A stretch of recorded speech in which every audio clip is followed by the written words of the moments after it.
बिहार विधानसभा की 4 सीटों पर 13 नवंबर को उपचुनाव होने वाले हैं। दरअसल बिहार विधानसभा उपचुनाव 2024 को अगले साल होने वाले बिहार विधानसभा चुनाव 2025 से पहले का सेमीफाइनल मैच माना जा रहा है।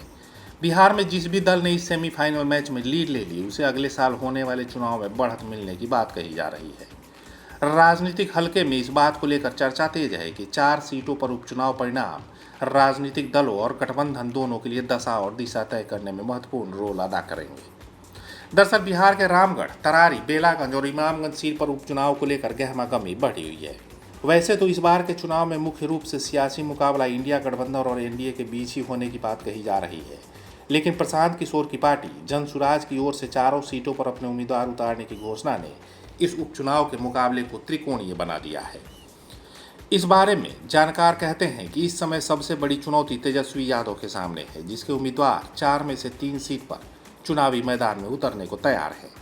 तेजस्वी यादव के सामने चुनौती होगी कि वह अपने उम्मीदवारों को जीत दिलाए, ताकि वह बिहार विधानसभा चुनाव 2025 से पहले न सिर्फ अपने नेताओं और कार्यकर्ताओं में उत्साह भर सके, बल्कि अपने सहयोगी पार्टियों के साथ साथ विरोधियों को भी बड़ा मैसेज दे सके कि 2025 की लड़ाई में राजनीति उनके इर्द गिर्द ही घूमने वाली है, जैसी तस्वीर विधानसभा 2020 के दौरान देखने को मिली थी। वहीं बिहार को जानने वाले बताते हैं कि लोकसभा चुनाव में एनडीए ने 30 सीट पर जीत तो हासिल की थी, लेकिन 10 सीट पर हार एनडीए के लिए बड़ा झटका था।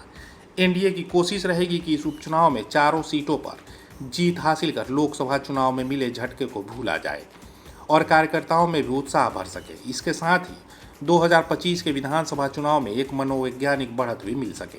साथ ही चारों सीटों पर जीत के साथ एनडीए यह भी मैसेज देना चाहता है कि बिहार में नीतीश कुमार के नेतृत्व में पूरा गठबंधन एकजुट है।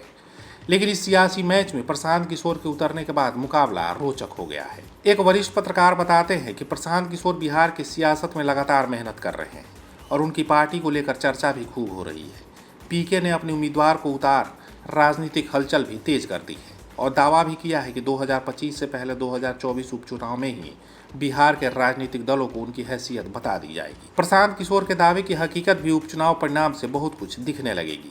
अगर उनकी पार्टी एक भी सीट जीत गई या चारों सीटों पर अच्छा खासा वोट ले लिया, तो इसका बड़ा असर आने वाले विधानसभा चुनाव परिणाम पर पड़ना तय माना जाएगा।